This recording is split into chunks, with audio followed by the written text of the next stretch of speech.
What's up YouTube? My name is Nicholas Garrett and in 2020 I weighed over 400 pounds, and in this video I'm going to tell you everything, the full story. From when I was given unlimited school dinners, to when I weighed 400 pounds at 15, to when I lost the weight, to when I put the weight back on, to when I lost the weight, to when I put the weight back on, all the way till now. So looking back, I don't really remember a time where I wasn't fat growing up. I always felt like a bit of an outsider. I always felt a bit different, and I always felt like other kids looked at me differently because of this as well. And this wasn't helped by the fact that I have high functioning autism.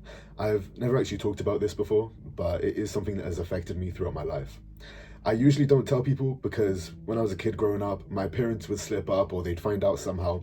And I felt like the kids always looked at me differently and treated me differently, especially when a lot of people don't understand that high functioning autism isn't the same as regular autism, right? Like, I'm all here. But of course, being told that I had high functioning autism as a kid really affected me. It made me feel like I was different. It made me feel like I was an alien. It made me feel isolated before I'd even gained the weight. And then when I gained weight and then I actually looked different, as well as believing that I was different, it really fucked up my confidence. I had a couple of friends here and there in school, but because I was always slightly overweight, they'd always turn on me.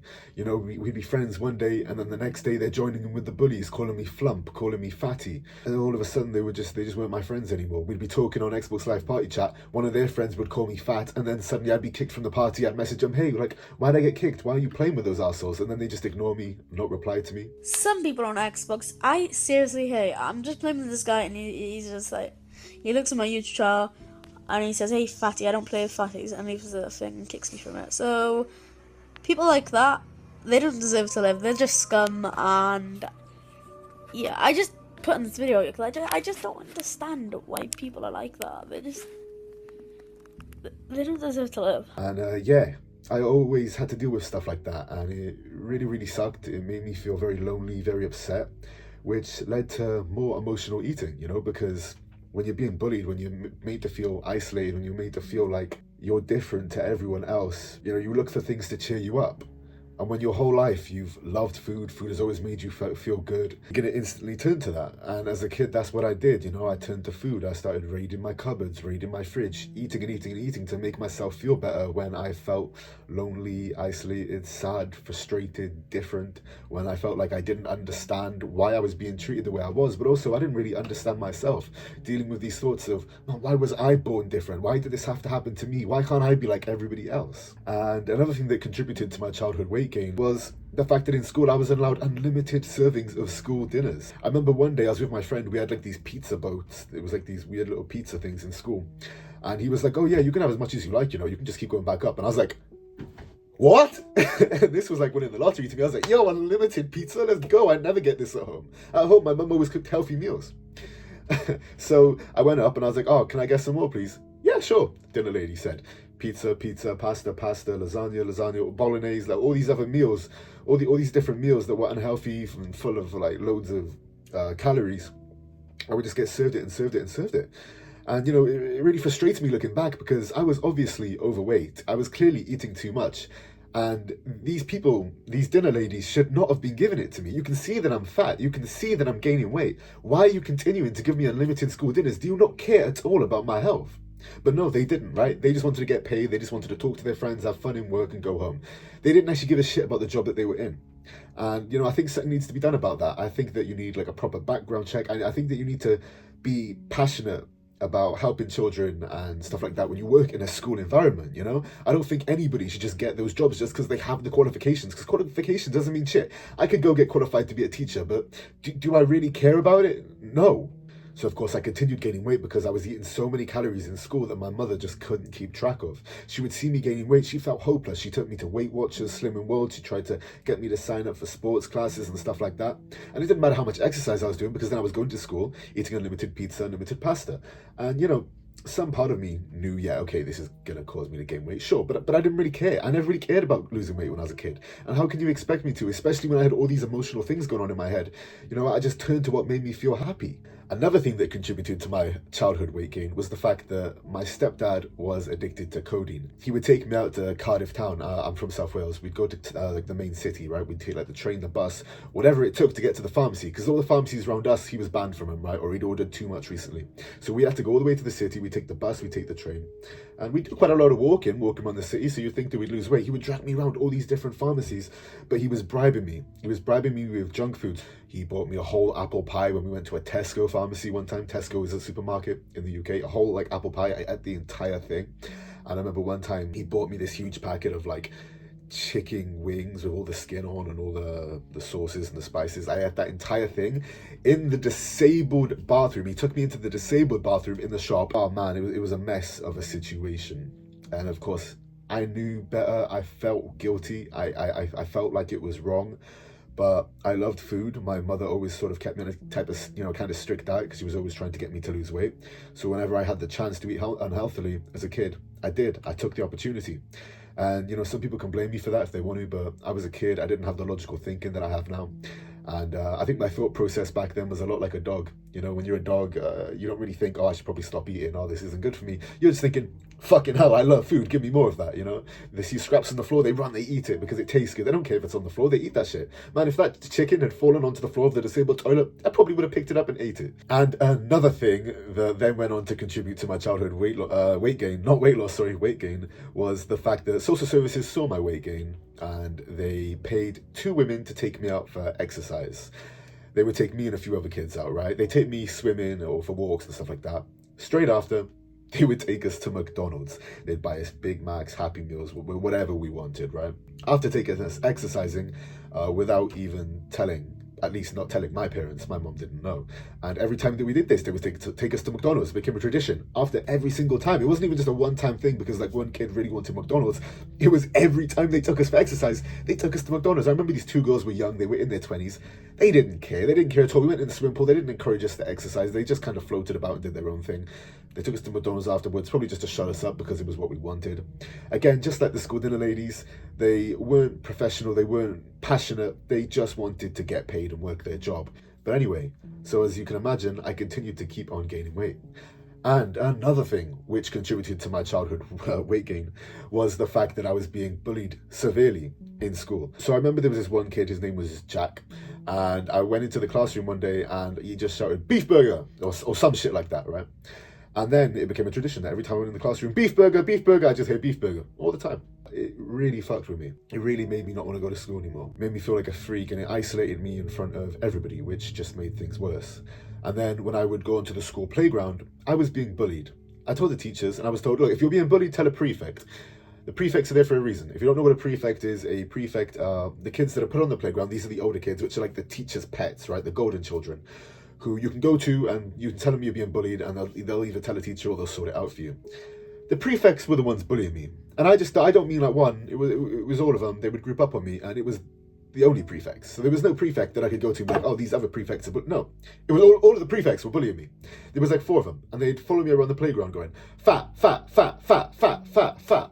Every single time I went on the playground, fat, fat, fat, fat, fat, just following me, repeating it. And I remember one time, I snapped. I turned around, I grabbed the one boy, I like pulled him and threw him to the floor. I went up behind him, I started punching him, I started wailing on him, just bam, bam, bam, bam, bam, bam, bam, bam, bam. And I think the teachers or other kids had to pull me off him because I just would not stop. So yeah, I was getting bullied to the point where I just absolutely snapped and just turned into a violent maniac. And, I wasn't like a violent, horrible child or anything. I was always like, you can see from pictures of me smiling and happy, but I just snapped. I just couldn't take it anymore. It was like, fuck you. Who the fuck do you think you are? Just pissed me off so much. I was sick of it. And then I think it was soon after that I decided that I was done. I'm not going to school anymore. And I had this sort of realization in my head, and maybe this is my high-functioning autism, because I don't think many other kids thought like this, but I was like, if I don't want to go to school, I don't have to. And it was like a revelation. It was like, wait, I've been forced to go to this place all my life. I always thought of school as like a prison. They have like all these walls and stuff. I remember some kids would escape and they'd climb over.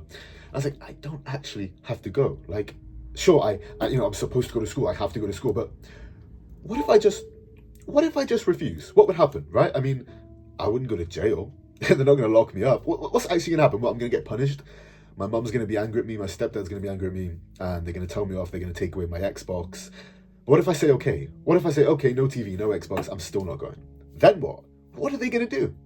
I realized they couldn't do anything. So I told my parents I'm not going to school anymore. And of course they thought, he doesn't mean that.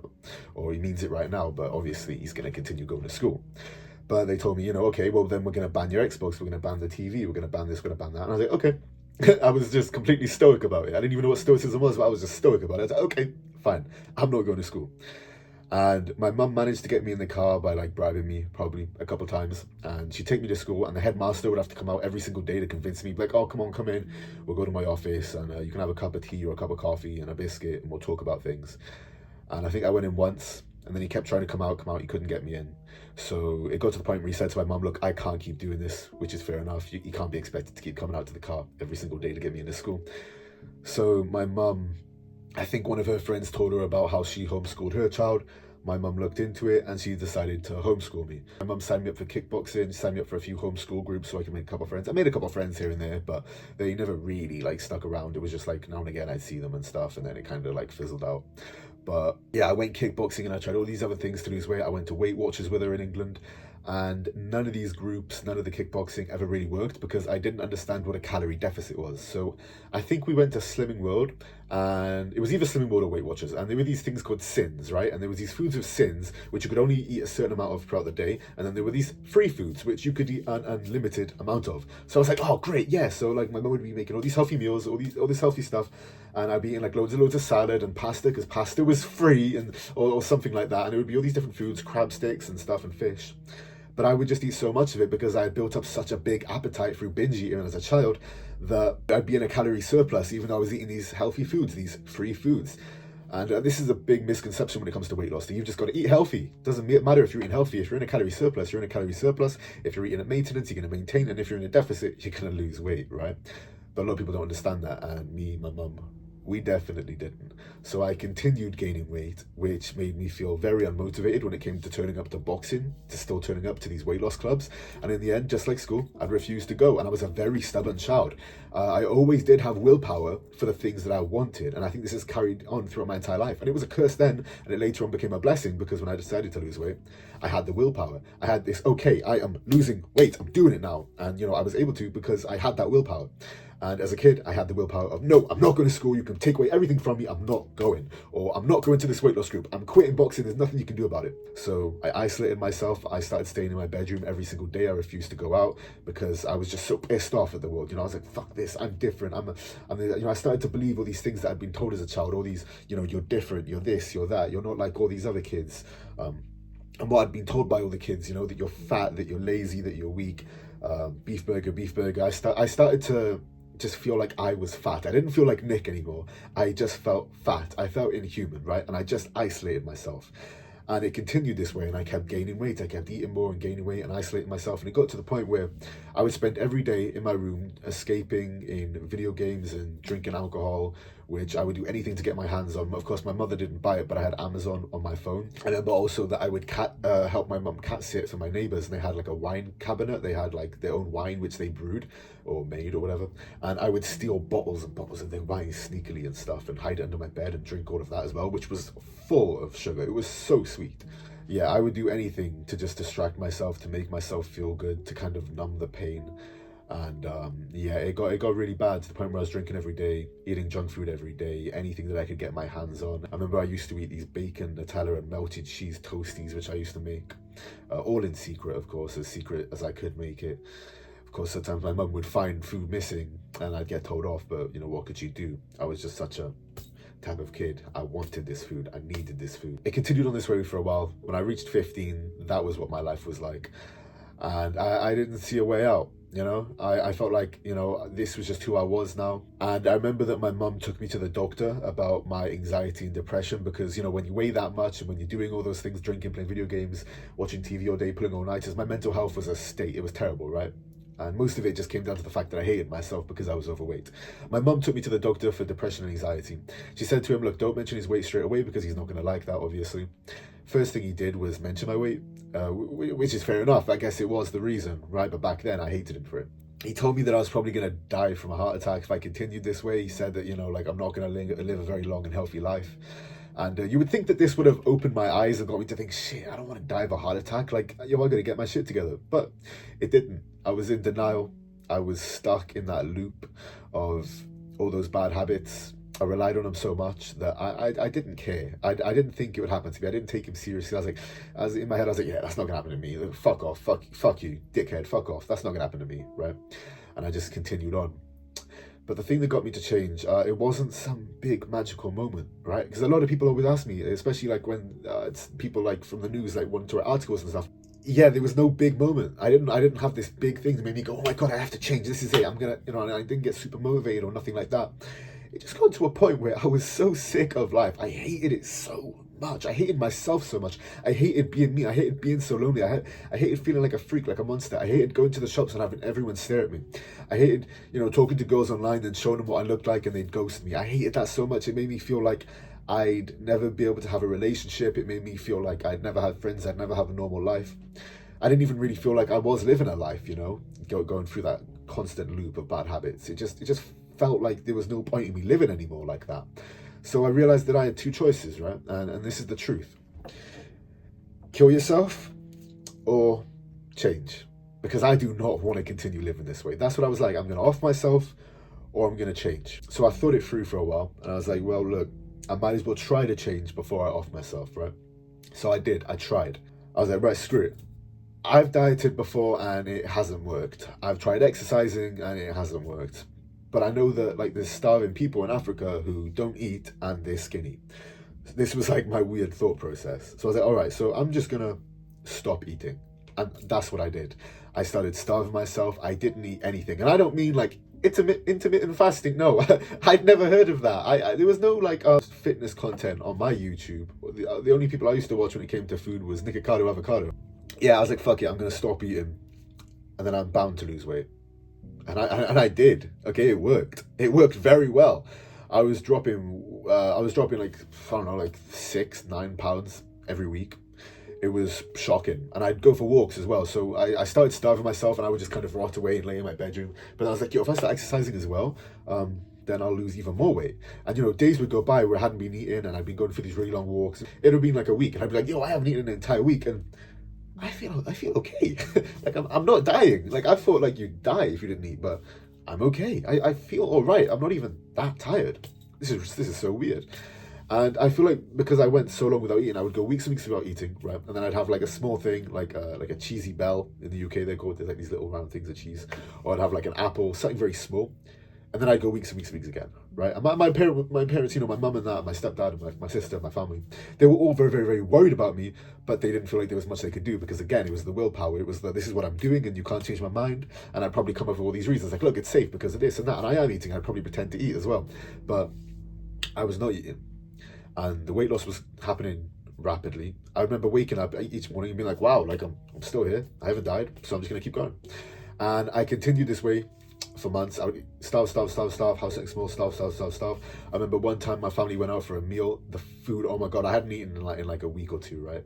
I don't think I would go longer than like 2 weeks really, until I had something small and then I continued. We went for this meal, and oh my God, because I hadn't eaten in so long. They had starters, they had I think they had like meals and then like dessert, and it smelled so good. Just thinking about that feeling that I had when I smelled that food, it's giving me like a dopamine rush just because I remember how good that it smelled to me, right? It was like, yo, what is this smell? Like, it was like food that I'd never smelled before. It's like my senses were 10 times. And even though I smelled all of that delicious food, I sat there and I ate an apple. I built such a level of discipline through this. Now, I'm not saying to do not do it, because I'm going to tell you where it led to. And it didn't lead to a good place, this starvation. I'll tell you that now. It led to a very bad place. But it did work. It did what I wanted. It got me the results that I needed. And because I was starving myself for so long, I had stayed away from all these bad habits of, I wasn't drinking, I wasn't eating junk food, I wasn't binge eating, I wasn't emotional eating. So all those habits went away. And I feel like when you stay away from doing a bad habit for long enough, the pathway that's been built up, this loop that's been built up in your brain, the neural pathways, they start to shrink, right? And the compulsion to do these things becomes weaker and weaker and weaker and weaker. And yeah, I didn't get the cravings to binge eat anymore, to emotionally eat. When I was sad, I just dealt with it, and it made me a much stronger person. I remember that I'd go for the walks only in the nighttime because I didn't want anybody to see me in the daytime. I hated, I still hated myself. I was still very insecure. My entire life I'd been bullied, so I felt like everybody was still going to judge me right throughout my weight loss journey. So I would just go for walks in the nighttime. I would walk for hours and hours and hours, maybe like 3-4 hours, just walking at like 2-3 a.m. where nobody would be out, just in the dark, grinding on my own. No music, no headphones, just me. And I feel like I built up a lot of discipline in this time. I learned a lot about myself, and I learned that I could go that extra mile. And one thing that really helped me to keep walking when it felt like my back was going to snap, when there was tears in my eyes, when I had blisters on my feet, there was one thing that helped me, and it was asking myself, can I do one more step? And I'd look down at my feet, and I'd move one more step, and I'd be like, yeah, fuck, I can. One more. How many more times can I go up and down this road? One more lap. And I would just keep going until I physically felt like I literally couldn't, and then I would go home. And that was when my walks finished. Not when I was tired, not when I couldn't be bothered, not when I kind of want to go home and watch this. No, I was doing it now. I was gonna lose the weight. I was gonna change my life. And because I'd seen weight loss for the first time in my life, because I was seeing my clothes size go down, I'd proved to myself that it was possible. I'd built up this limitless self-belief where I was like, I can do this. When I first started, I didn't have any self-belief, but I was like, screw it, I'm gonna off myself, or I'm gonna try. And I just decided to try, right? I didn't really believe I could do it, because I had no wins built up. My entire life, I'd had this track record of failing. I had no wins, no achievements. I had to lose weight first to prove to myself that I could. I feel like you have to win once to show yourself you're a winner. You have to show yourself you're capable. And I feel like a lot of people feel like they're not strong enough to do things simply because they haven't done it before. My mum always says to me, oh, I'm just not strong like you. I can't lose the weight because I'm just not strong like you. But it's like, I try to say to her, Mum, like, the only reason you don't feel strong enough is because you haven't done it before. But just because you haven't done it before doesn't mean you can't, because I hadn't done it before and I did it. And now I believe in myself.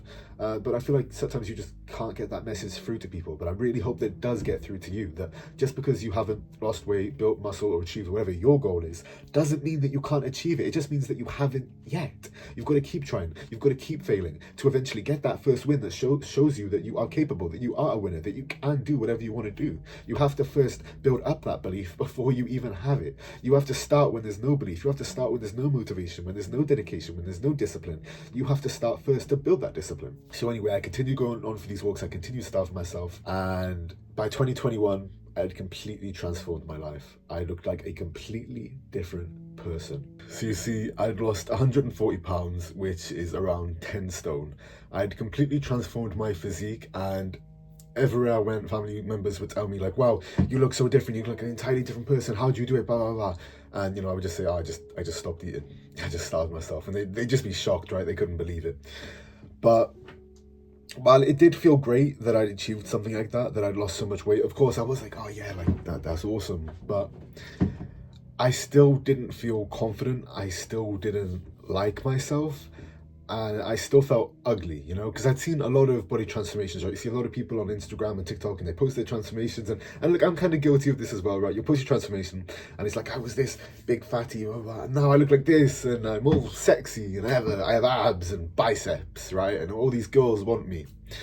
And I lost the weight, and I was just skinny fat. I hadn't built muscle. I didn't go to the gym. I just went for walks and starved myself. I looked malnourished, and yeah, I just looked skinny fat, and I was still pretty unattractive. And I felt like, man, I lost all this weight, but I'm still ugly. I lost all this weight, but I still feel different. I still feel like an outcast. I still don't feel good enough. And that really got to me. And I was so burnt out because I had dieted for so long. I had been so strict that when I'd lost the weight, I was like, all right, now I can stop. And that's a big misconception that people have. They think that they get to lose the weight and then they're just done. And it's like, no, brother, this is a lifestyle. If you want to be healthier, if you want to change your life, it's a lifestyle. Doesn't mean you always have to be in a calorie deficit for the rest of your life, but you have to eat at maintenance. Or you're sometimes slightly above and sometimes slightly under, or sometimes you're going to gain a bit of weight and then you have to lose it again. It's not just smooth sailing. You don't get to lose all the weight and then go to McDonald's and go ham and go crazy every day. You can go to McDonald's every now and again, but you can't just give up. And that's what I did. I was just done. I felt like, man, I did all this shit. I did all the, I went through all that pain, all that exercise, walking until my feet were bleeding, starving, eating just an apple when everyone else was eating burgers. I didn't have Chinese takeaways in my family when they had it. I did all these things, suffered for an entire year. After I endured blistering winds, scorching desert, Laying in bed hungry at night, right? I'd be laying in bed, I'd be tossing and turning. You know that feeling in your stomach when it's rumbling and it's screaming for food? Imagine that pain, bro. Every night in pain like that. My stomach was just rumbling, screaming out for food, and I would just lay there tossing and turning until eventually I fell asleep. I'd wake up starving, and I still didn't eat for the entire day, and I kept on and on like that. I went through all that pain, and I still felt ugly. I was like, fuck this, screw this. And I got angry again, I got sad again, I got emotional again. And because I was eating again, I went back to eating because I was emotional. I went back to emotional eating, I went back to binge eating. And that's the way that it continued for about 2 years. I think it was December of 2022 that I first ever went to the gym. So for 2 years it continued like that. Just eating whatever I wanted, drinking alcohol, and I didn't put the weight back on rapidly, okay, it snuck back on. But it did start to come back on. And also a reason that this happened was because I hadn't learned how to maintain my weight. I hadn't learned how to eat at maintenance. I still didn't understand calorie deficits fully. And I hadn't learned how to diet in a sustainable way either, right? I just learned how to starve myself. So when I started gaining a bit of weight, I didn't really know, okay, look, I'm just going to cut back my calories a little bit. I didn't understand that. So, you know, for like 2 years, I did a little bit of yo-yo dieting here and there, but I pretty much just gave up. Drank a bunch of alcohol, ate a bunch of junk food, and didn't care about my health anymore. And, you know, my family were kind of like okay with it in a way, because they were like, oh, you know, you did so well, you deserve a treat. That's what everybody would tell me. Oh, you've done so well, you deserve a treat. You deserve to take a break. Oh, you deserve to eat Chinese takeaway with us. You deserve to have this meal with us.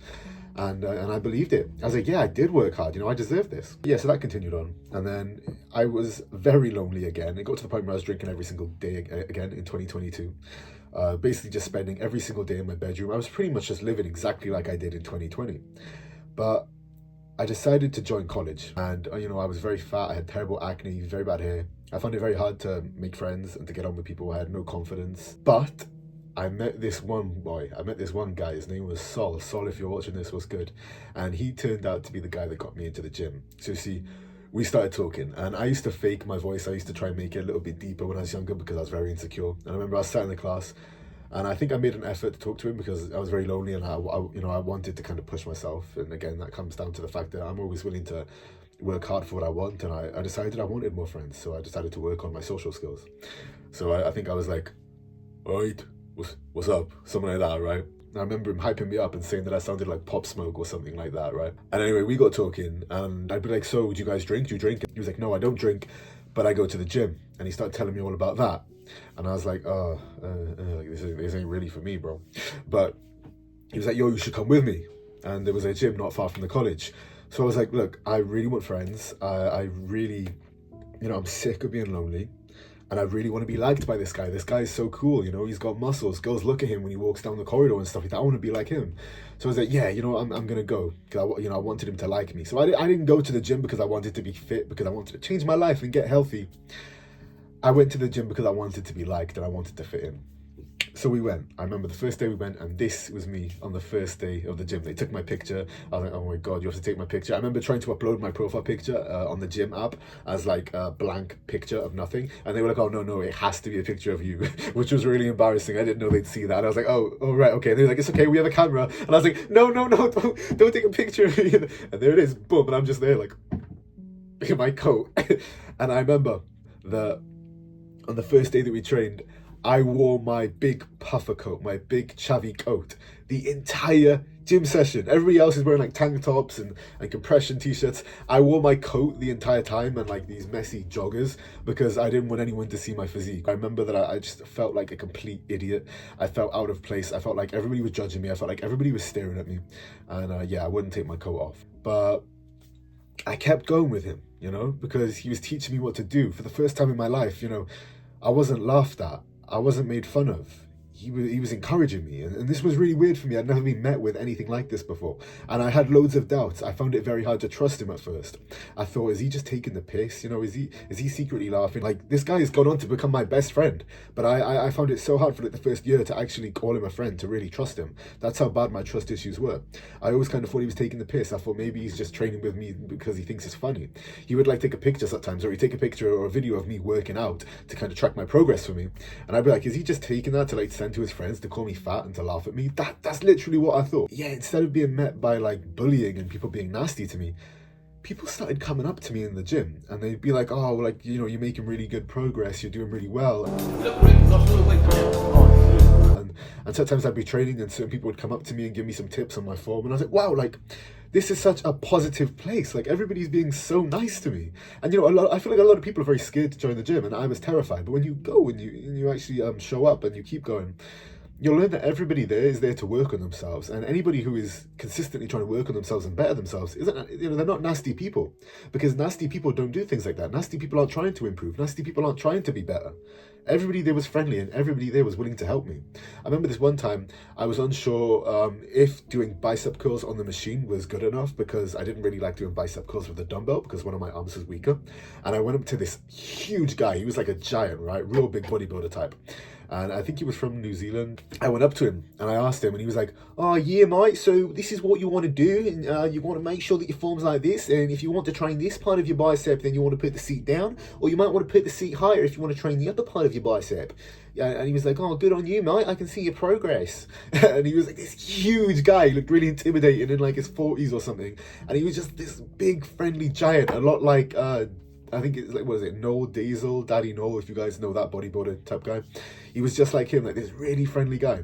And I was shocked. And it just continued on that way, just talking to new people, making friends and progressing.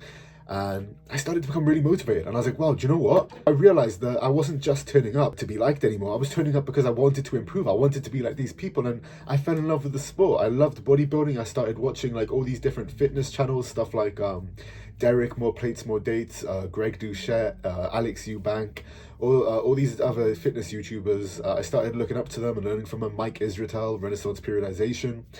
I started educating myself on the right way to diet, and, you know, I started learning about like protein, how much carbs I should eat, how many calories I should eat. I learned about calorie deficits, and I learned how to train for hypertrophy, how to train for muscle growth while also losing weight. I learned how to do body recomposition. I learned all these different things. I kept educating myself and showing up every single day. I fell in love with the idea of improving myself. I kept making more and more and more friends.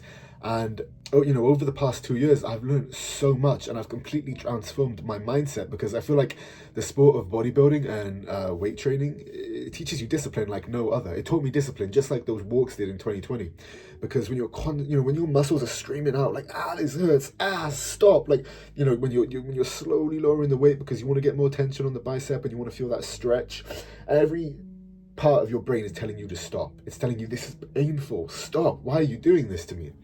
But you continue on and you keep pushing yourself, and it's like you make yourself hurt because you know it's going to improve you. Doing that thing every single day, it teaches you such a level of discipline that it makes the pain so much worth it. As well as the results you get when it comes to your physique as well, it makes the pain so much worth it, so worth it.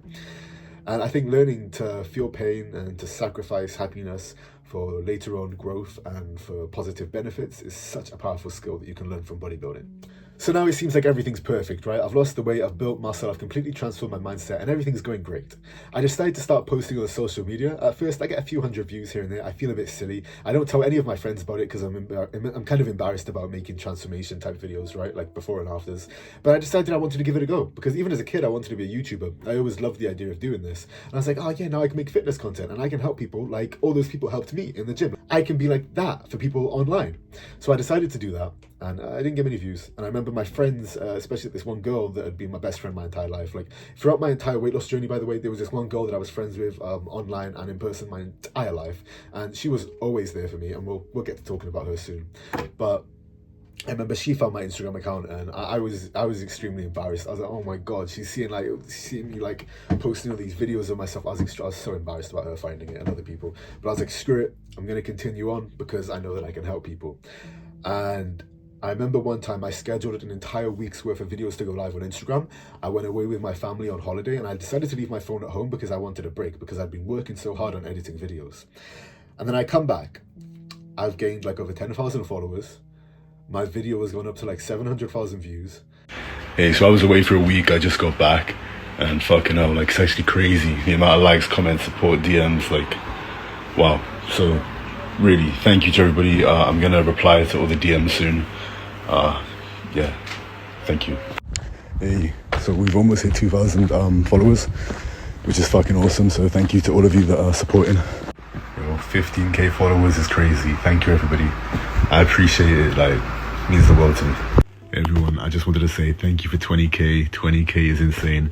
I had a goal for the end of this month and it was to hit 10k. When I hit 10k, I was like, wow, I hit 10k by like, I don't know, 10 days into the month.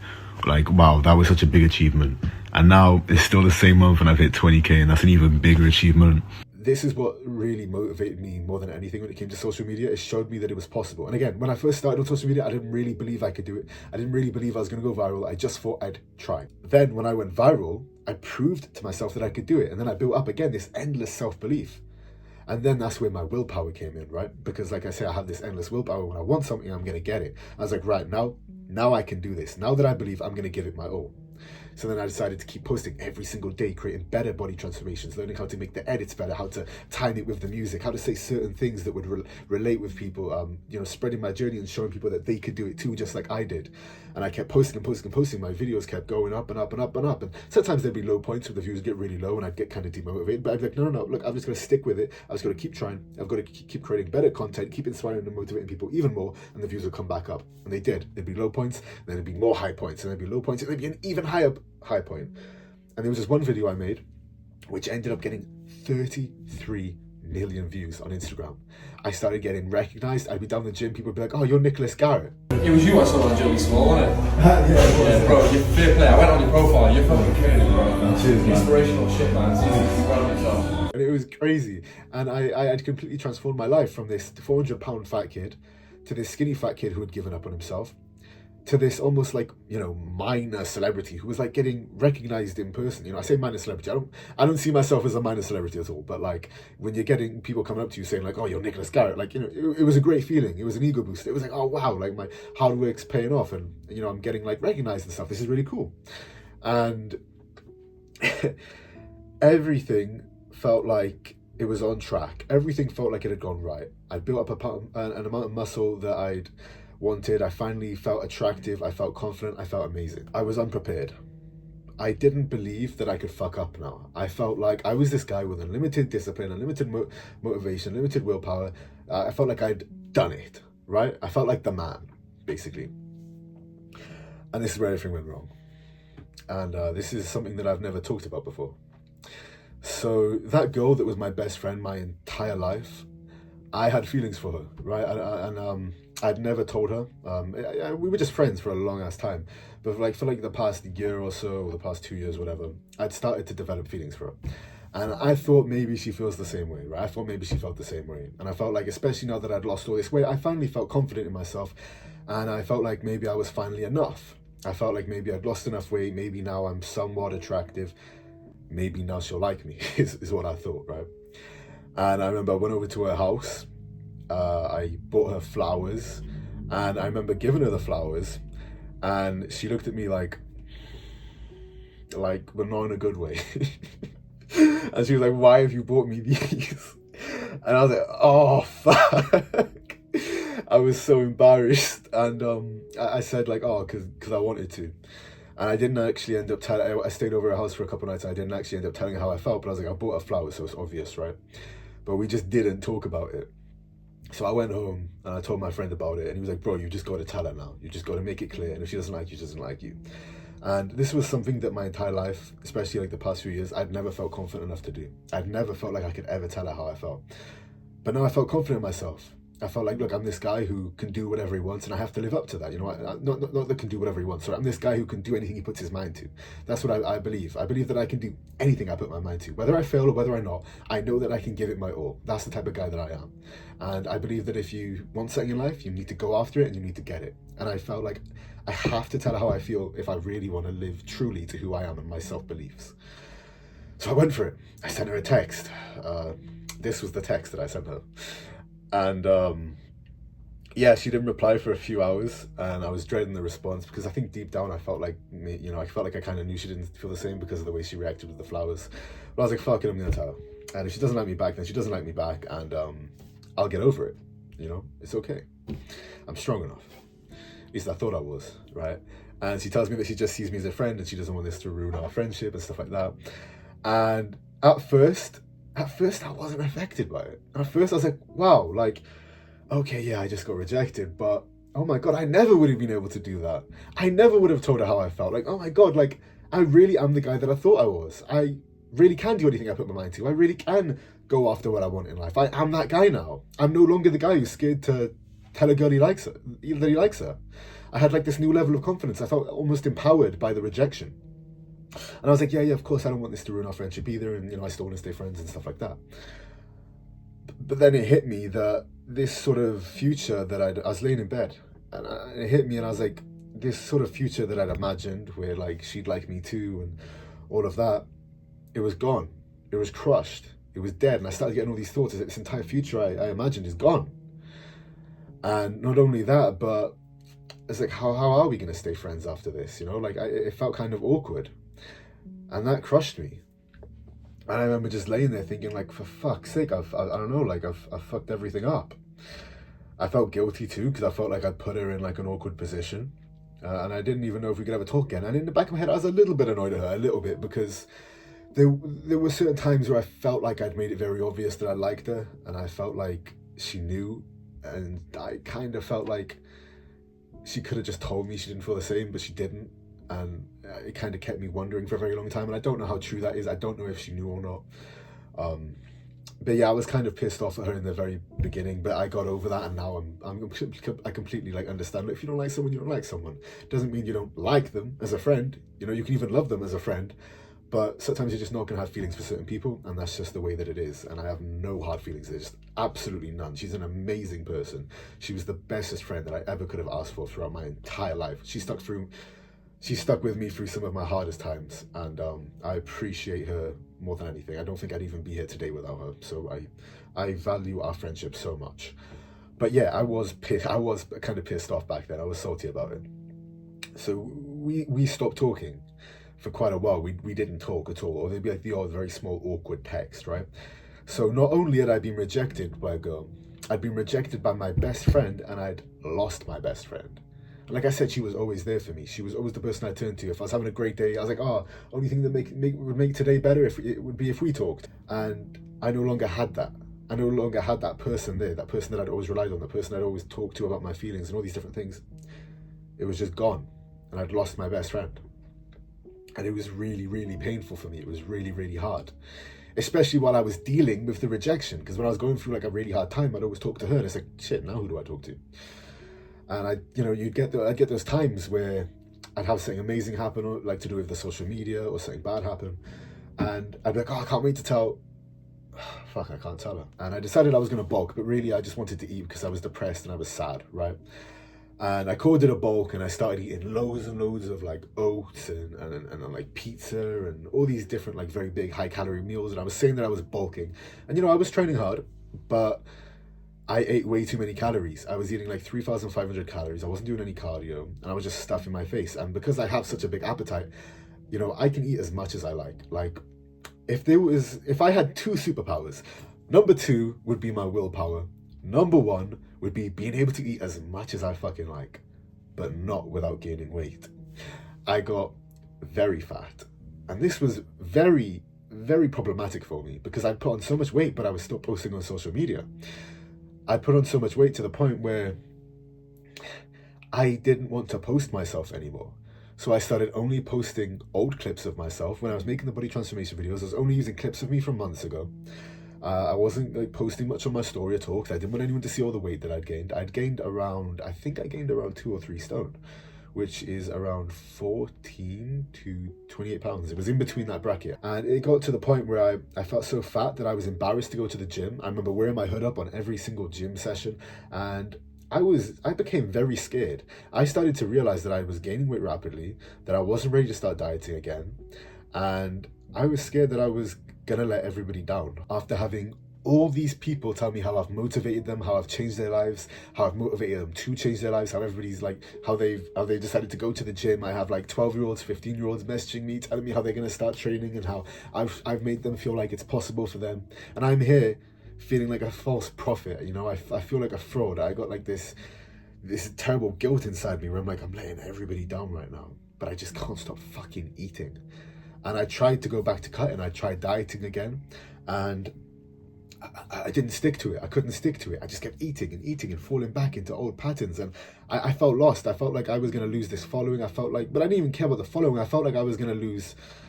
I felt like I was going to let everyone down. I felt like by gaining this weight back, I was going to show people it's not possible, that you might be able to lose the weight, but then it's going to come back. You know, I felt like I was letting all these people down, especially the kids down, which had reached out to me. I felt fucking terrible. And I didn't know what to do. And it got to the point where I had to be extremely real, brutal, and honest with myself. I looked at myself in the mirror. I'd put on so much weight. I had like terrible acne all over my face. I had these big fat titties. I looked at myself in the mirror and I said, Nick, you've got to get your fucking shit together. You have all these people relying on you, all these people that are motivated by you, inspired by you, all these lives that you've changed, and you have so many more lives that you can go on to change. It's down to you to do this. No one else. No one's coming to save you. No one's going to help you. If you want to help these people, if you want to change their lives, if you want to be the man that you said that you were, okay, if you want to be able to look into the mirror and respect yourself again, then you've got to get your ass up. Okay, you've got to start exercising more. You've got to start tracking your calories again accurately. You've got to start eating a calorie deficit, and you've got to fucking stick to it this time. And I did. Okay, I got back into it, even though I was feeling fat and ashamed and very insecure. Even though I had all that going on, I locked in. I decided, fuck this, I'm not giving up on myself. Not again. I'm not giving up on myself, and I'm not letting these people down. So I grinded. But I became a bit too motivated. I became a bit too disciplined. And I made the mistake of going too strict again. Even though on my social media, I'd preach, don't go too strict, don't starve yourself like I did, lose weight at a reasonable pace. Even though I'd preached all this like healthy, sustainable weight loss, I didn't take my own advice. I didn't stick to it. And I lost weight way too quickly. I lost it rapidly. I pretty much lost almost all of the weight that I'd gained. I started to see my jawline come. I started to see my face look more chiseled. And I was like, oh yeah, okay, I'm back on track now. I can start posting again. I can start inspiring others, and I can just get back on my grind. I got sick. I dieted to the point where I got sick. I got the flu, I'm pretty sure. And I got so ill, I couldn't exercise. I couldn't diet. And I put on all that weight that I'd gained and probably a little bit more. Okay, so things are really bad right now. So I decided that I was gonna shave my beard off, lock in, and finally see my jawline. I'd been trying to lose weight for a while, but I just kept binge eating, so I was like, this is gonna lock me in. And I lost a fair amount of weight. I think I got back down to like maybe 13-10, like I didn't actually weigh, but I was looking way better. And I kept going for a while, cutting really good, eating carbs and protein and healthy fats, but just making sure I was in a calorie deficit. I was aiming for 800 calories a day. Which is way too low. I'm now eating even more than double that. I don't know what I was thinking. I just wanted to get it done fast. I just thought, okay, cut my calories, 800 calories, I'm gonna get shredded. It was one of the most stupidest decisions I'd ever made. But I just couldn't stick to it. Or I could, but I didn't, because I was a bitch. And I fucked up and I binge ate, and I was like, okay, look, I got like sick, I got really sick. So I was like, all right, I'm just gonna eat at maintenance until I feel better. So I started eating maintenance, been about a week. My face looks unrecognizable. I look like I've put on all the weight that I lost in a week. I've eaten around 2,500 calories. You know, I've been eating more than that, but I've been burning more. So yeah. And my face just looks disgusting. I look like a fat fucking pigeon. I've gotten really sick again. My headache is the worst headache I've ever, like one of the worst headaches I've ever had. So I spent every day in this bed, sweating while being freezing cold. I was boiling hot, freezing cold, sweating, shivering, and I couldn't stick to my calorie deficit. So I was like, look, I'm not gonna let myself down. I'm gonna try and eat at maintenance. But because I was doing absolutely no exercise, I calculated my maintenance wrong. And also I just couldn't eat healthy. I was so sick. I just couldn't stick to it. Maybe that's an excuse, I don't know, but I just couldn't. Or I didn't, is what I should say. I don't really believe in couldn't. I didn't. All right, it was a mistake. I started gaining weight again, and yeah, it got to the point where I couldn't diet because I just stayed sick for like 2 or 3 weeks. I think it lasted about 3 weeks. I didn't train for like an entire month. I lost some muscle, put on weight, and by the end of it, I was scared that was going to be it. I seriously thought like I'd fucked it. You know, I've put on weight and then I've lost it. I've put on weight, then I've lost it, and I've put on it again. I just felt like this was just gonna keep happening. I felt like I'd fucked it. I felt like maybe I was done. But as always, the want to improve came back. That fire started to light inside of me again, and I decided to lose weight again. Even though I put on all this weight, even though I ended up looking like a fat pigeon, even though I'd completely let myself down, I just decided to try again. I didn't know if I was going to be able to keep off the weight that I lose forever again. I didn't know if I was going to end up putting it back on again. I didn't know. But I just knew that I wanted to try again. And that's one of the most powerful things, one of the most important things, is just being willing to try and not knowing what the results are going to be, not knowing if it's going to be permanent, not knowing if it's even the right thing to do, but just trying to improve anyway. And that was what I did. I decided to try again. Even after I'd already tried again and again and again, I decided to try again. And that has now got me here. So over the past few months, I've lost all the weight that I gained. And this time, for the second time, because I have lost weight sustainably once before, and that was when I joined the gym. This time again, I've done it sustainably. I took my own advice. I took my own medicine. I decided to take my time to do it the right way, to eat in a calorie deficit where I've been eating 1,800 calories, and I've stuck to it. And I've eaten high protein. I've eaten around 80 to 90% whole foods, and here and there I'll have a bit of junk, or I'll have like a protein bar and I have a few protein shakes. Most of my foods were whole foods because I discovered that kept me full. I discovered volume eating, which is where you eat very high volume foods that are very low in calories to keep yourself full. I started learning that if I drink a lot of coffee throughout the day, it blunts my appetite, and that really helps me. And I learned that it's also very important to eat out socially. So if you're with your friends and your family and they're eating out, you don't have to be ultra disciplined and completely miss out on the meal. And I learned that if I did that, I would actually end up binge eating, because that seeing all that food and knowing that you were missing out, it would kind of play on my mind, right? And then afterwards I'd end up just binging anyway. But I discovered that if I went with them, try to estimate and track the meal, enjoy it, and do some exercise that day, and still just kind of try and stay in a calorie deficit that day, and then just continue on normally the next day, I'd be okay, and I'd continue losing weight. So I figured out how to do it healthily, sustainably. You know, I figured out ways to do it even more sustainably than before. And this time, I've been able to stick to it. I've lost more weight than ever. I'm the lightest that I've ever been in my life, and I've also got the most muscle that I've ever had in my entire life. And I finally feel like I'm back on track, and I'm posting again. I'm inspiring and motivating people and trying to spread my journey, and also just trying to talk to people about the fact that there's going to be endless failures, endless fuck-ups. But you've just got to continue to learn from them and keep trying to do better.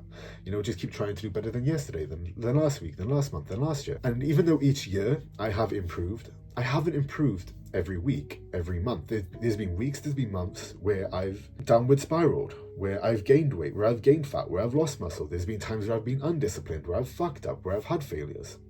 But throughout each year, I've gotten back up, I've tried again and again, and throughout the years, I've continued progressing. Even though I've had all of those failures, all of those fuck-ups, I've still improved because I continued to keep getting back up. And that is the story, that is the message that I want to spread. That it's not going to be perfect, progress is not going to be linear, that you are going to fuck up a million times, but if you're willing to, you're also going to learn a million lessons. Now I've finally learned a way to lose weight and sustain my weight loss, and I don't think I'll be gaining it again. So if I want anybody to take anything away from this story, I want it to be that failure is a part of the journey, fucking up is a part of the journey. Try to look at it as a good thing and try to learn from it, just like I did. If you have fucked up, don't beat yourself up, don't cry over it, don't spend weeks and months like thinking about, oh, should I try it, should I go again? Just go again, just try again. Even if you don't believe in yourself, even if you don't feel strong enough, even if you have a track record of being a loser, of being a fat person, or of not achieving your goals, no matter what your goal is, the only reason that you don't believe in yourself is because you haven't done it yet, because you haven't yet seen progress. It doesn't mean that you can't do it, it just means that you haven't done it yet. Thank you for listening to my story. Hopefully you found some value in it, and I really hope that it's shown you that if I can change, and if I can go through all those fuck-ups and still come out of it on top, you can too.